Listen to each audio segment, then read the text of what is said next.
Welcome back to Behind the Double Doors. I'm Dr. Bob Basu.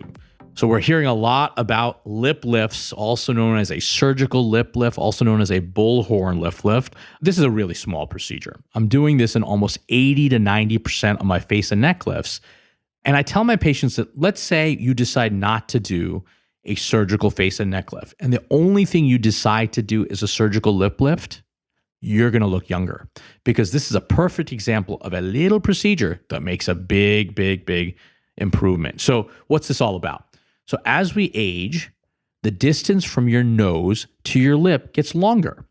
And a lot of people feel that, well, I'm losing volume in my lip, so I got to plump up my lip with filler. So sometimes patients choose to plump up their upper lip with filler, but we know the problem with that is too much filler can give you duck lips and it looks ridiculous. Look, we've all seen it, right? In every town, in every city in the USA and around the world. So we don't want to be overfilled. We hate duck lips, but we want to balance the lip. So it's not that you're losing volume necessarily in your upper lip. It's that the distance from the nose to the lip is getting longer for patients as they age, or they're genetically born with a long nasolabial or nose to lip distance. So a surgical lip lift is a small little procedure that can be easily done under local, or it can be done in conjunction with other procedures where I place and hide the incision right underneath your nose. And with that incision, I trim some skin and fat, and then literally, as the name of the procedure says, lift up the lip so that we can balance and reshape the upper lip and balance it with your lower lip. And that everts, meaning pulls up the upper lip so it looks like you have more volume. What a surgical lip lift does is reduces the distance from your nose to your lip. Now, if you look back at your photos from 10 to 20 years ago, I bet you're going to say, wow, my upper lip looked fuller. But what's probably going on is that the distance from your nose to the lip was shorter 10 to 20 years ago.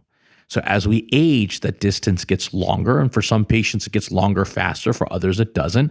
But when you reduce that distance, and when I say reduce, you bring it back to what you had 10 to 20 years ago, that little procedure by itself, which takes 30 minutes to 40 minutes to perform and can be done by itself just under local anesthesia, makes a big difference, because when you reduce the distance from the nose to the lip, it makes you look younger, more refreshed. And a fringe benefit, a freebie advantage, is if you have those little up and down crease lines on your lip, oftentimes it can soften those without the need for any filler.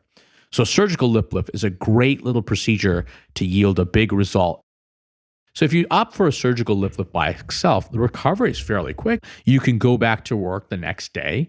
I generally tell my patients, just like with any procedure, don't work out, no heavy lifting or strenuous activity for about 2 weeks. We apply some antibiotic ointment. I do a cosmetic closure, so there's no sutures to remove underneath the nose. And then we start scar massage therapy to make sure that scar fades away. We generally initiate that at about week 3. And it's important to apply sunblock and sunscreen, because as you know, UV radiation is not your friend. It will want to make little incisions, even if they're hidden red.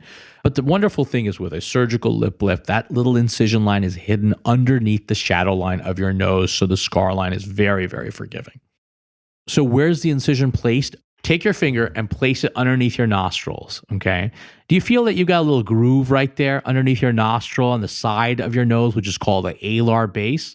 Feel that little groove there? That's exactly where we hide that incision, inside that groove going to the other side. And that's why that scar is really hidden in the shadow line of your nasal base groove.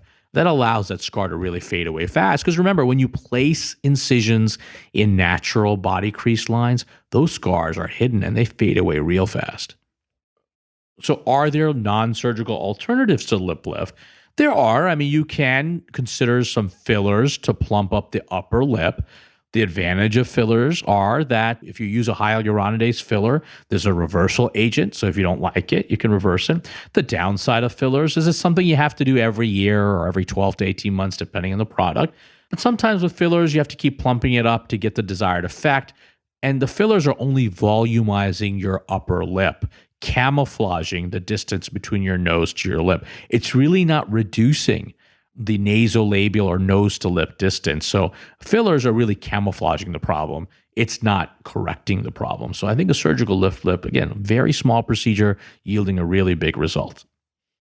If you're listening today, we want to ask you for a special favor. If you love this podcast, if you learned something from it, if it's helped you, follow the show, tell your friends, and write a review on the show on Apple Podcasts. To get special updates and be notified by email when a new episode is available, click the link in the show notes to sign up for our email list. Follow us on Instagram at Basu+Surgery. Basu Aesthetics and Plastic Surgery is located in Northwest Houston in the Towne Lake area of Cypress. If you'd like to be a guest or ask a question for Dr. Basu to answer on the podcast, go to basuplasticsurgery.com/podcast. On Instagram, follow Dr. Basu and the team at Basu Plastic Surgery. That's BASU Plastic Surgery. Behind the Double Doors is a production of The Axis, THEAXIS.io.